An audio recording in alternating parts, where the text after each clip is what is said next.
Voici à présent le type d'animation que nous allons réaliser. Donc l'animation d'une aiguille des heures, d'une aiguille des minutes, et également 5 rouages que nous pouvons voir à l'arrière-plan. Pour cet exercice, nous allons nous appuyer sur les expressions. Alors une expression, nous allons voir précisément ce que c'est. Déjà dans un premier temps, je peux vous dire qu'une expression est une simple petite ligne de code que nous allons insérer dans After Effects, plus précisément au niveau d'une propriété en particulier. Donc pour réaliser cette animation, nous allons uniquement animer l'aiguille des heures de manière classique, c'est-à-dire avec des clés d'animation. Et ensuite, vous allez voir que tout le processus de répercussion de la rotation de l'aiguille des heures, ici, va donc ici pouvoir être fait de manière totalement automatisée via ces fameuses expressions. Alors on va démarrer maintenant cet exercice en important le fichier Photoshop exo_horloge que l'on importe, à présent on peut aller un peu plus vite puisqu'à ce niveau de formation maintenant tout cela est parfaitement intégré, qu'on importe en tant que composition, conserver les tailles de calque. Donc pas de surprise, vous avez d'un côté tous les calques Photoshop et de l'autre une composition à la taille du fichier qui a déjà été créée avec tout l'agencement du fichier Photoshop.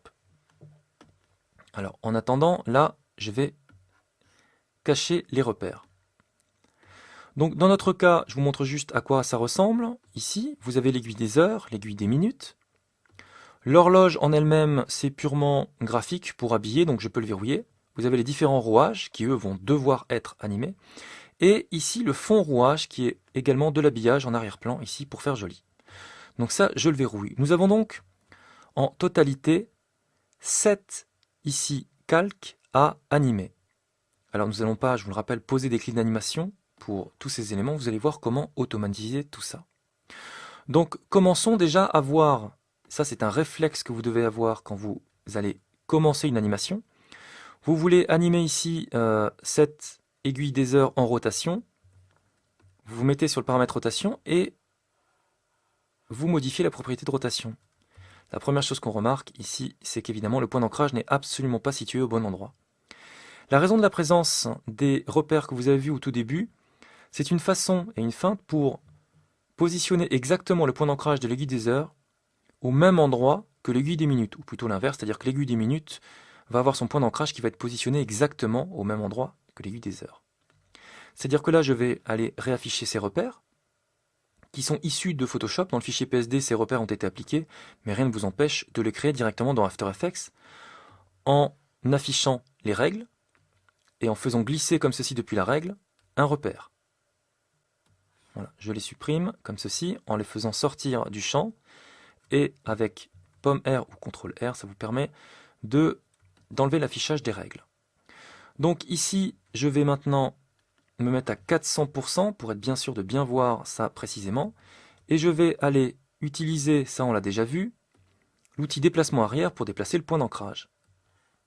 Et de manière automatique, ça se snap, vous voyez, sur les repères. Donc de cette manière, exactement comme dans l'exercice sur les robots, vous allez pouvoir ajuster de manière précise votre point d'ancrage et surtout vous allez pouvoir répercuter exactement la même valeur ici.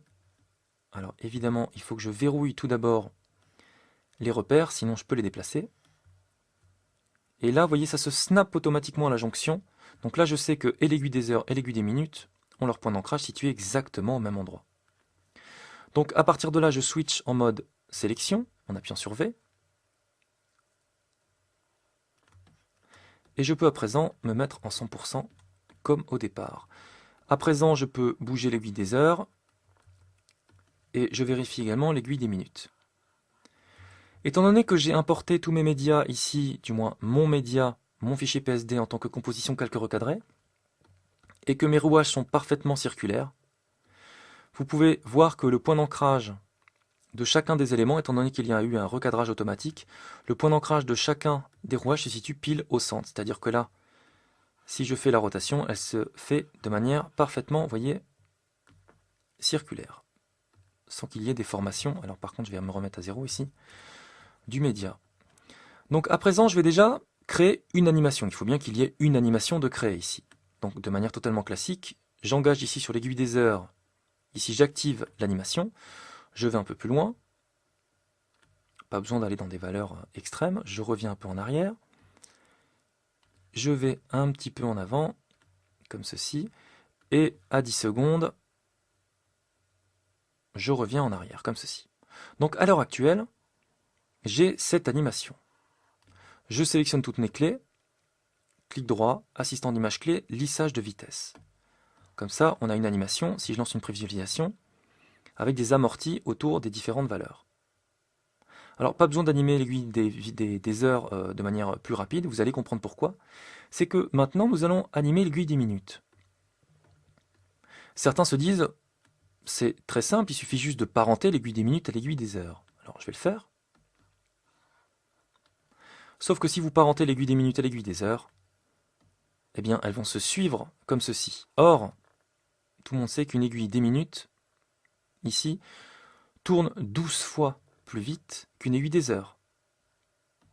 Là, un simple parentage ne fonctionne donc pas. Il faut trouver une autre méthode ici pour que l'aiguille des minutes soit en quelque sorte quand même parentée, du moins que cette propriété-là soit parentée à celle-ci, mais qu'on puisse ici affecter un paramètre multiplié par 12. Donc pour l'instant, pas de solution. Donc déjà dans un premier temps, je vais ici supprimer, ou du moins cacher les repères, comme ceci. Il va falloir donc créer une expression. Une expression, c'est une façon de lier deux propriétés. On n'est absolument pas obligé de lier une propriété de rotation à une propriété de rotation. Ça peut être une propriété de rotation à une propriété, par exemple, d'opacité, etc. C'est une valeur qui va être une variable qui va être affectée ici à la propriété cible. Donc, pour mettre en place une expression, il suffit ici d'appuyer sur Alt et de cliquer sur le chronomètre.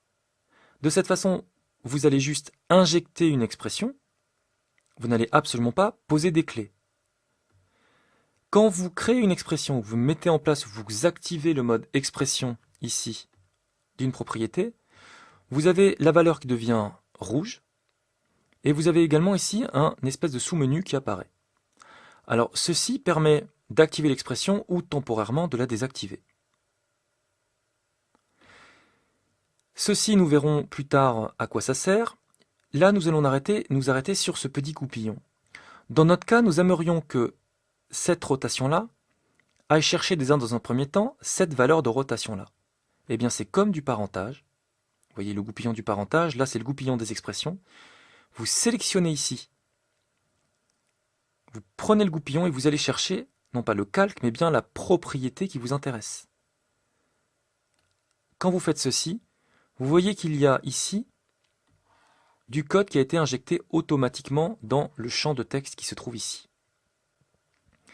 Ici, il va falloir s'arrêter 2 petites secondes pour bien comprendre quelle information a été injectée ici. After Effects doit savoir quelle propriété a été affectée dans cette propriété-là. Donc il faut bien qu'il y ait une sorte de hiérarchie, un chemin qui lui montre où aller chercher cette fameuse propriété. Il faut déjà lui dire à After Effects dans quelle composition il doit aller chercher cette valeur. Par défaut, thisComp, alors les expressions c'est du JavaScript, à la sauce Adobe, mais c'est du JavaScript. Donc thisComp, c'est un terme qui permet d'indiquer à After Effects que c'est bien dans cette composition qu'il faut aller chercher la fameuse propriété. Donc dans cette composition. À présent, il va falloir lui dire, dans cette composition, sur quel calque il va falloir se diriger. Dans notre cas, c'est sur le calque aiguille des heures. Donc séparé par un point, vous allez petit à petit définir de plus en plus l'endroit où se trouve cette propriété. Donc thisComp est séparé par un point. Ensuite, on écrit layer, qui veut dire calque en anglais. Le code, évidemment, s'écrit en anglais. Et entre parenthèses, le nom du calque. Donc sur le calque, entre parenthèses et évidemment entre guillemets, vous donnez le nom du calque. Ici, aiguille des heures. Donc pour l'instant, ça fonctionne. Ensuite, souvenez-vous, dans les calques, vous avez différentes catégories. Transformé, effet, masque, etc. Il va falloir lui dire dans quelle catégorie, maintenant, il va falloir aller chercher cette propriété. Transformé, en anglais, c'est la catégorie transform. Donc séparé par un point, vous rajoutez transform. Et ensuite, enfin, pour finaliser tout ça, il faut aller lui dire d'aller chercher la valeur de rotation. Il vous suffit juste, toujours pareil, en séparant par un point, d'ajouter rotation. Donc là, de manière très simple, et expliquée quand même en résumé, vous allez juste aller chercher cette valeur de rotation, qui se trouve sur ce calque dans cette composition, et vous allez l'affecter ici à cette propriété-là. Alors à ce moment-là, si si je m'amuse à regarder ce qui se passe, vous avez créé un simple parentage, c'est-à-dire que la rotation ici, si j'appuie sur R, a exactement la même valeur ici sur l'aiguille des minutes. C'est tout à fait logique, vous êtes allé chercher exactement cette même valeur. Sauf que là, maintenant, vous avez un champ de texte, donc vous allez pouvoir rajouter fois 12. À partir de ce moment-là, il va considérer que ceci est une valeur, une variable qui, à chaque image, est mise à jour en allant chercher la valeur qui se trouve ici, et il va la multiplier par 12. C'est-à-dire que là, quand l'aiguille des heures parcourt une heure, comme ceci, de 2 à 3, l'aiguille des minutes multiplie cette valeur par 12 et donc parcourt également une heure. Mais hop, vous voyez que ça fait un tour du cadran complet. Donc maintenant, si je lance une prévisualisation, vous voyez que l'animation se joue parfaitement. Et en 2 secondes, vous pouvez ici prendre toutes vos clés de rotation et dire « Ah, mais j'aimerais que ça soit un petit peu plus rapide comme animation. » Vu que c'est en temps réel tout ça, vous stretchez votre animation et en temps réel, ça affecte évidemment votre aiguille des minutes. Donc voilà le principe de l'expression, de la mise en place d'une expression au sein d'After Effects. En réalité, il y a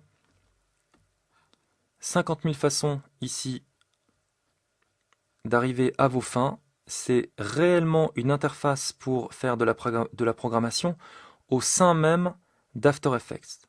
Dans une formation plus avancée, vous verrez que il y a d'un côté les expressions qui se tapent à l'intérieur du logiciel After Effects, et d'un autre côté, vous aurez également les scripts qui font toujours appel au code du JavaScript, et qui par contre sont des fichiers qui, eux, sont extérieurs au logiciel, mais qui sont quand même appelés évidemment par le logiciel. Donc voilà pour le principe global. Vous allez voir comment répercuter cette animation également sur les rouages dans les étapes suivantes.